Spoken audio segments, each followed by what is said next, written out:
Dear Patriots, before the news starts, please subscribe to our patriotic channel by clicking the subscribe button. Give us a thumbs up to this video. Don't forget to leave your opinion below in the comments section. Share the news on Facebook and Twitter so you friends see it. Thank you.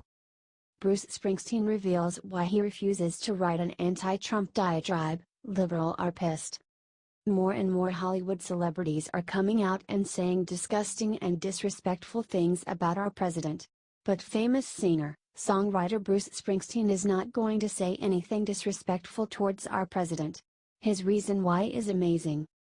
First, he was asked if he would ever run for governor of his home state of New Jersey. Pssht, no. I would have no business in politics. I'm just not interested in policy making enough. I know people in entertainment who are interested in those things, but I'm a musician, said Springsteen. He was then asked why he didn't come out in support of Hillary Clinton's campaign earlier. I don't think I'm necessarily that essential a factor. And I still tend to be a little bit ambivalent about getting involved directly like that in political campaigns, responded Springsteen. I've done it when I felt it was really necessary and that maybe my 2 cents might make some small bit of difference. But the more you do it, your 2 cents becomes 1 cent and then no sense whatsoever, so I think your credibility and your impact lessens the more you do it. So I've been hesitant to overplay my hand in that area, and I generally come to service when I feel it's kind of necessary and it might help a little bit, he said. He then talked about his new album. It's not topical at all. Topical writing at the moment doesn't hold a lot of interest to me. I really got out a lot of what I had to say in that vein on Wrecking Ball.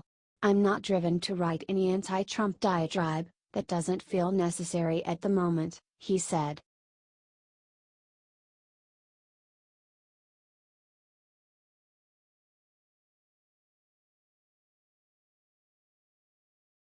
Jesse Waters goes full force against kneelers disrespecting the brave cops in Las Vegas. Jesse Waters went full force against the people who are still disrespecting our country, even after police showed incredible bravery during the Las Vegas shooting. I think the American spirit always rises to the challenge when you have a tragedy like this. However much blood is spilled, 2 times as much blood is donated, started Waters. However many people died, 4 times as many people are being saved in our hospital by doctors. Right now, friends helped friends to safety, people helped strangers to safety, and law enforcement was running towards the bullets, he continued. So all those kneelers in the NFL out there, they need to recognize when they're kneeling during the anthem, they're kneeling, and we're supposed to be honoring law enforcement that's trying to save lives, not take lives. So I hope next Sunday when the anthem is played, people do kneel out of respect to law enforcement, said Waters. Right now a lot of stuff looks really small when people are making politics over San Juan. There was a congressman that was trying to impeach the president today. SNL called the president I think a cheap cracker, he said. That has to stop. And people have to choose the side of good over evil, 'cause I think evil's always going to lose to good, said Waters. Do you think he's right?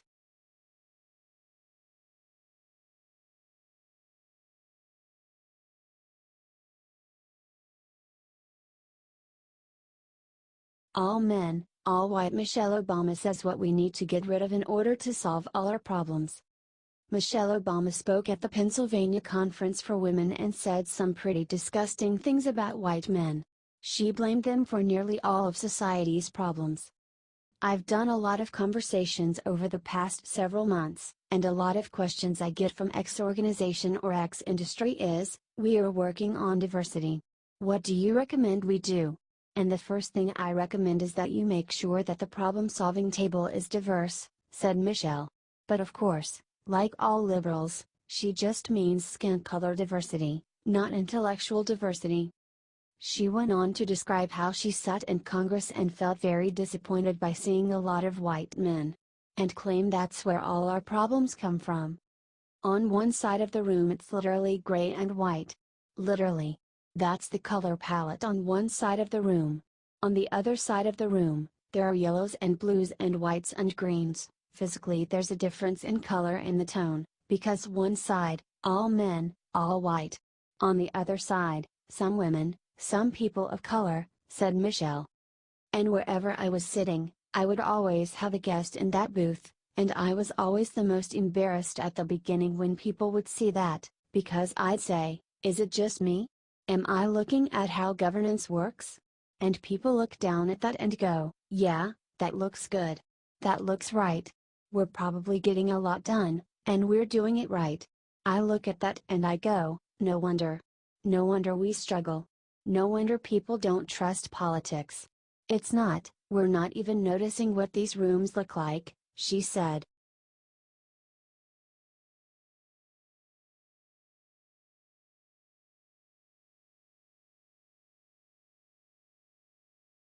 Michael Moore releases plan to repeal the ancient and outdated Second Amendment. The majority of liberals don't like to admit that they want to ban the Second Amendment completely. Normally they will say that they want some common sense restrictions. However, Michael Moore just went there.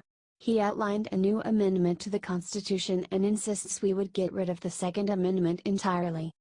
My proposal to repeal the Second Amendment and replace it with this proposed 28th Amendment to the U.S. Constitution, a well-regulated state National Guard, being helpful to the safety and security of a state in times of need, along with a strictly regulated right of the people to keep and bear a limited number of non-automatic arms for sport and hunting, with respect to the primary right of all people to be free from gun violence, this shall not be infringed, wrote Moore on his Facebook page. He wasn't done. He listed a set of gun restrictions he thinks are necessary. They're completely ridiculous. As over 90% of gun violence is committed by men, in order for a man to purchase a gun, he must first get a waiver from his current wife, plus his most recent ex-wife, or any woman with whom he is currently in a relationship. If he's gay, he must get the waiver from his male spouse/partner. This law has greatly reduced most spousal, domestic gun murders in Canada, wrote Moore. To activate a gun for it to be used, the trigger must recognize the fingerprint of its registered owner. This will eliminate most crimes committed with a gun, as 80% of these crimes are done with a stolen gun, he wrote. Read his long list of demands here.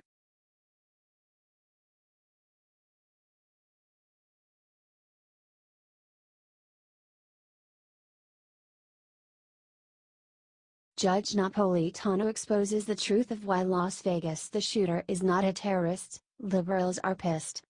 Ever since the shooting at Las Vegas, liberals have been eager to call this a white terrorist attack. Why? Because then they can claim that white people are just as bad as Muslims and justify letting millions of refugees into our country. For example, Vox wrote an article called "White American Men Are a Bigger Domestic Terrorist Threat Than Muslim Foreigners." The article claims that white people in America kill more people than Muslims do in America. However, there are currently 235 million white people and 3 million Muslims here. Proportionally, Muslims kill way more than white people. Liberals are now calling conservatives racist for not calling the Vegas shooting a terrorist attack. Judge Napolitano describes perfectly why this attack is not a terrorist attack. Congress enacted the Anti-Terrorism Act, which said that terrorism is two or more acts of violence done in order to affect the policy of the government, that is, for political reasons, explained Napolitano on Fox. Had he survived this, had he not killed himself, had the SWAT team captured him, he would have been subject to the death penalty because there is a death penalty in Nevada, explained Napolitano. But to call it a terrorist attack, you would have to show the political motive. Napolitano also discussed how the shooter altered his guns. Any person familiar with a gun would know how to change it. But the act of changing it is a felony. So at the time he bought it, it was legal. At the time he used it, it was criminal, he said.